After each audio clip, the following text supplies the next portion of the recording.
I'm Jay Zieger, and we are here at the 2023 Distressed Investing Summit in Palm Beach, hosted by the M&A Advisor.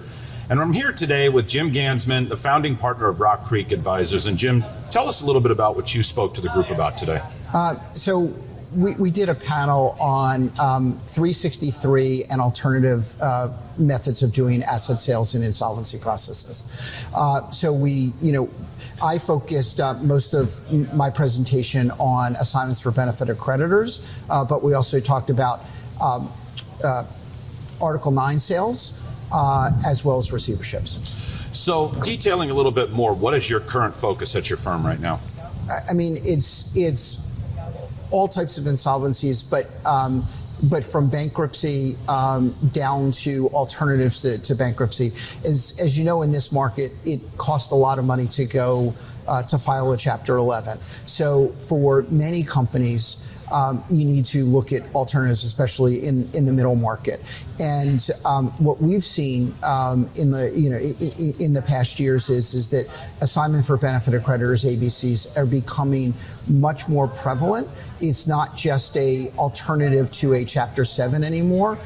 It's not just for tech companies in California.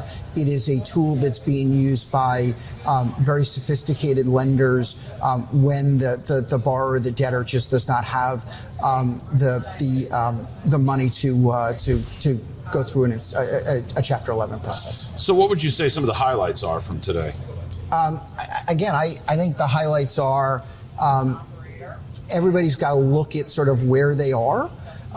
You have to look at sort of the capital structure that you are, what the cash position of the company is, and realizing that Chapter 11 isn't the only way that you can do an insolvency. That there are alternatives, and I think banks have been extremely supportive of this. I think they used to be afraid of, because you weren't getting a free and clear in a 363 sale, you weren't getting a bankruptcy court approval, but realizing that most of the money goes to the secured lender, there is no creditors committee, has really made it much more, just a greater alternative than it ever was.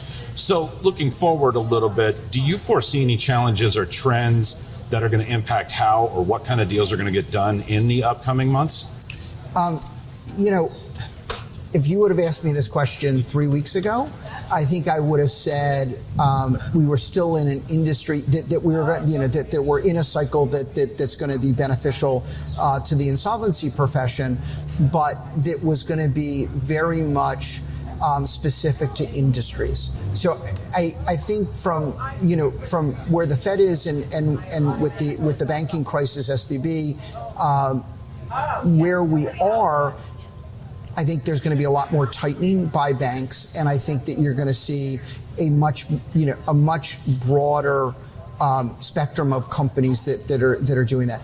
Rock Creek, for instance, has been working on biotech and med devices for the past year and spending a great amount of our time, because that was probably the first place where capital dried up. So in order to do a phase 3 trial, you need $50 to $200 million. That money was there 2 years ago. That money isn't there today. And unless you have A+ results, it's very hard to raise money in this market. All right. Thank you so much, Jim.